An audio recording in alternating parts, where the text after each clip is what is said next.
जय श्री राम। पवन सुत हनुमान की जय। सनातन धर्म में संकट मोचन भगवान हनुमान जी को मंगलवार का दिन समर्पित माना जाता है।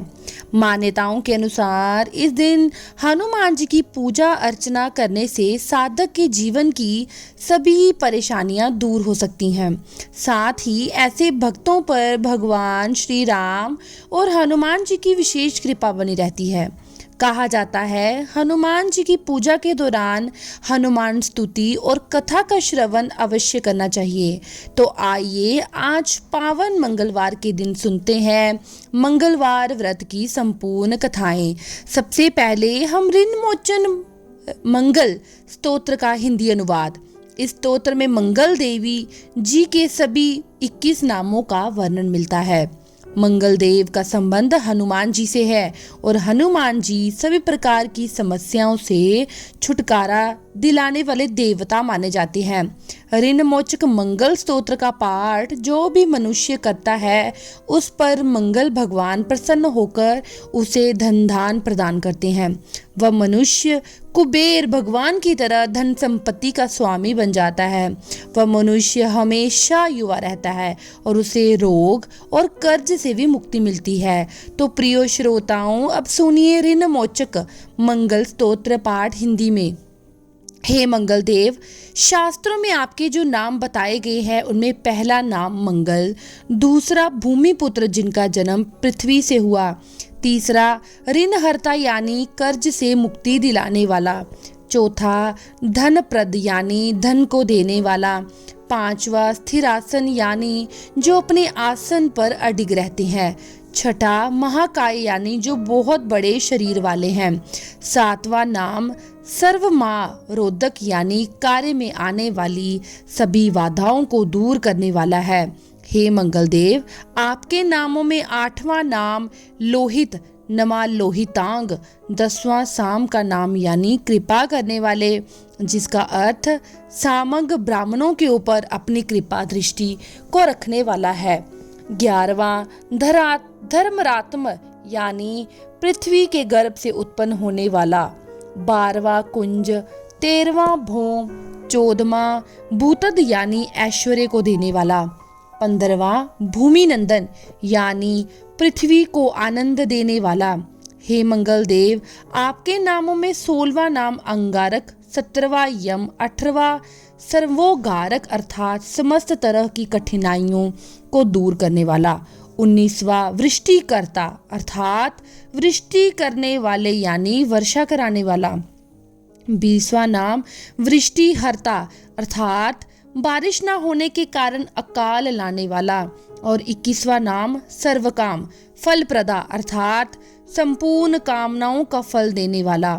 हे मंगल देव, जो मनुष्य आपके इन 21 नामों का वाचन सच्चे मन और विश्वास से करता है उस मनुष्य के ऊपर कभी ऋण यानी कर्ज नहीं होता और वह अथाह धन की प्राप्ति करता है। हे मंगल देव, आपकी उत्पत्ति पृथ्वी के गर्भ से हुई है। आपकी आभा प्रकाश में आकाश में कड़कड़ाने वाले धामिनी अर्थात आकाश में चमकने वाली बिजली के समान है। सभी तरह की शक्ति को धारण करने वाले कुमार मंगल देव को मैं नमस्तक होकर प्रणाम करती हूँ।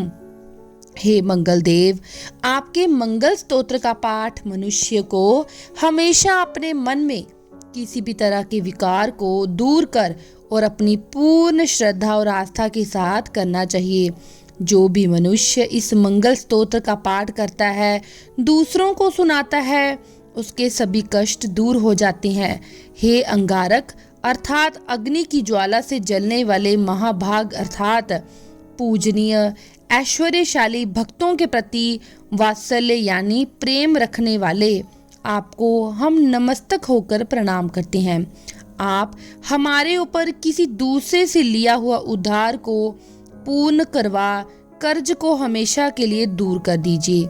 हे मंगल देव, मेरे ऊपर किसी दूसरे का कोई बकाया हो तो उसे समाप्त कर दीजिए। किसी भी तरह की व्याधि हो तो उसे भी दूर कीजिए। हे मंगल देव, मेरी गरीबी को दूर कर अकाल मृत्यु के भय को दूर कीजिए मुझे किसी भी तरह का डर, कलेश और मन में दुख हो तो उसे भी हमेशा के लिए दूर कर दीजिए। हे मंगल देव, आपको संतुष्ट करना बहुत ही कठिन है। आप तो मुश्किल से प्रसन्न होने वाले भगवान मंगल देव हैं। आप जब किसी पर भी अपनी कृपा की बारिश करते हैं तो उसे समस्त प्रकार के सुख समृद्धि प्रदान कर देते हैं। जब आप किसी पर नाराज होते हैं तो उसकी सार्वभौम सत्ता को भी तहस नहस कर डालते हैं। हे महाराज, आप जब भी किसी से नाराज होते हैं तो अपनी अनुकृपा दृष्टि से उसे हीन कर देते हैं। आप अप्रसन्न होने पर ब्रह्मा जी, इंद्रदेव और श्री विष्णु जी के भी साम्राज्य संपत्ति को नष्ट कर सकते हैं। फिर मेरे जैसे साधारण मनुष्य की तो बात ही क्या है। प्रभु, आप सबसे शक्तिशाली और सबसे बड़े राजा हैं। हे भगवान, मैं आपसे प्रार्थना करती हूँ कि आप मुझे संतान के रूप में पुत्र प्रदान करें। मैं आपके द्वार पर आई हूँ, आप मेरी मनोकामनाओं को पूर्ण करें। मेरे ऊपर किसी भी तरह से किसी भी दूसरे से उधार लिया हुआ धन ना रहे। मुझे कभी दूसरों के आगे हाथ ना फैलाना पड़े। मेरी गरीबी को दूर कीजिए और मेरे सभी तरह के कष्ट कलेशों का नाश कीजिए। जो मेरे शत्रु बन चुके हैं उनके डर से मुझे आप मुक्त कराएं। जो भी मनुष्य इन 12 श्लोकों वाले ऋणमोचक मंगल स्तोत्र से मंगल देव की वंदना करता है, उस मनुष्य पर मंगल भगवान प्रसन्न होकर उसे धन धान्य प्रदान करते हैं। वह मनुष्य कुबेर भगवान की तरह धन संपत्ति का स्वामी बन जाता है। वह मनुष्य हमेशा युवा रहता है। श्री ऋणमोचक मंगल स्तोत्र के उच्चारण मात्र से मनुष्य को किसी भी तरह के कर्ज से मुक्ति मिल जाती है। अगर कोई मनुष्य अपने जीवन काल में अपनी आवश्यकताओं की, अपनी कामनाओं की पूर्ति के लिए किसी दूसरे मनुष्य से कर्ज लिया होता है और किसी कारणवश कर्ज चुका पाने में असमर्थ हो जाता है तो उसे ऋणमोचक मंगल स्तोत्र का पाठ करना चाहिए। कर्ज में डूबे हुए मनुष्य इस ऋणमोचक मंगल स्तोत्र का जाप श्रद्धा और विश्वास के साथ से नियमित रूप से करता है तो उसे कर्ज से मुक्ति मिलती है। ऋणमोचक मंगल स्तोत्र पाठ समाप्त। सभी मिलकर प्रेम से बोलिए मंगल देव की जय। अब सुनिए मंगलवार व्रत की कथा। एक बार एक ब्राह्मण दंपति थे। उन्हें संतान सुख प्राप्त नहीं था। इसी कारण वह बड़े दुखी रहते थे। ब्राह्मण पुत्र की कामना में हनुमान जी की पूजा करने के लिए एक बार वन को चले गए। वहां भक्ति भाव से हनुमान जी की पूजा करने लगे। घर पर उनकी पत्नी भी पुत्र प्राप्ति के लिए प्रत्येक मंगलवार का व्रत करती। व्रत के अंत में भोजन बनाकर हनुमान जी को भोग लगाने के बाद ही खुद भोजन करती। एक बार किसी कारण से ब्राह्मणी भोजन बनाकर हनुमान जी को भोग नहीं लगा पाई तो उन्होंने अपने मन में प्रण किया, अब अगले मंगलवार को हनुमान जी को भोग लगाने के बाद ही वह भोजन करेगी। इस तरह 6 दिन भूखे रहने के कारण मंगलवार के दिन वो मूर्छित हो गई। हनुमान जी उन ब्राह्मण की भक्ति, लगन, निष्ठा देखकर बहुत प्रसन्न हुए। उन्होंने प्रकट होकर दर्शन दिए और कहा, मैं तुमसे बहुत प्रसन्न हूँ। तुम्हें एक सुंदर बालक देता हूँ जो तुम्हारी सेवा करेगा। तब हनुमान जी ने ब्राह्मणी को बाल रूप में दर्शन दिए और अंतर ध्यान हो गए। सुंदर बालक को पाकर ब्राह्मणी बहुत प्रसन्न हुई और बड़े प्रेम से बालक का नाम मंगल रखा। कुछ समय बाद जब ब्राह्मण वंश से वापस आए तो बालक को देखकर पत्नी से पूछा, ये बालक कौन है? वंश मतलब जंगल से आए। पत्नी बोली, मंगलवार के व्रत से प्रसन्न होकर हनुमान जी ने दर्शन देकर मुझे ये बालक दिया है। लेकिन ब्राह्मण देवता को पत्नी की बात पर विश्वास नहीं हुआ। उन्होंने सोचा कि पत्नी झूठ बोल रही है और अपना पाप छुपाना चाहती है। एक दिन ब्राह्मण कुएं पर पानी भरने जा रहे थे। ब्राह्मणी ने मंगल को भी साथ ले जाने को कहा। ब्राह्मण देवता मंगल को भी साथ ले गए। मंगल को नाजायज समझते हुए उन्होंने उसे कुएं में धकेल दिया और पानी लेकर घर आ गए। घर आने पर ब्राह्मणी ने पूछा, मंगल कहाँ है? ब्राह्मण देवता कुछ बोलते इससे पहले ही मंगल मुस्कुराता हुआ घर में आ गया। यह देखकर अब तो ब्राह्मण देवता आश्चर्य में पड़ गए। सोचने लगे, इस बालक को तो मैंने कुएं में धकेल दिया था। फिर रात को सपने में ब्राह्मण देवता ने हनुमान जी को देखा और वे कह रहे थे, ये बालक मैंने दिया है। तुम्हारा पत्नी पर शक करना उचित नहीं, यह तो प्रतिव्रता स्त्री है। ब्राह्मण ये सच जानकर बड़े प्रसन्न हुए और शर्मिंदा भी। इसके साथ तो ब्राह्मण दंपति ने हर मंगलवार को निष्ठा के साथ, भक्ति के साथ व्रत करा और आनंद पूर्वक अपना जीवन व्यतीत करने लगे। इस प्रकार जो भी व्यक्ति मंगलवार का व्रत करता है, मंगलवार के व्रत की कथा पढ़ता है, सुनता है, दूसरों को सुनाता है, हनुमान जी की कृपा से उन्हें सभी प्रकार के सुख प्राप्त होते हैं। मंगल ग्रह 9 ग्रहों में से एक है, जिन्हें अंगारक और कुंजा नाम से भी जाना जाता है। मंगल देव को पृथ्वी देवी का पुत्र माना जाता है। गणेश पुराण के अनुसार एक बार हिरण्याक्ष के बड़े भाई ने पृथ्वी देवी का अपहरण कर लिया था। पृथ्वी देवी को उससे छुड़ाने के लिए भगवान ने 12 रूप धारण किए। भगवान ने हिरण्याक्ष का वध किया और पृथ्वी देवी को बचाया। उस समय पृथ्वी देवी भगवान से इतनी प्रसन्न हुई ताकि वह उनसे विवाह करना चाहती थी। भर अवतार के समय भगवान का प्रकाश आकाश में हजारों सूर्यों के समान था, जो असहनीय था। तब भगवान ने पृथ्वी देवी की इच्छा पूर्ण करने के लिए अपने सुंदर और मूल रूप में उन्हें दर्शन दिए। तब उनका विवाह हुआ और 1 वर्ष तक अकेले रहे। तब उनके पुत्र के रूप में मंगल देव का जन्म हुआ।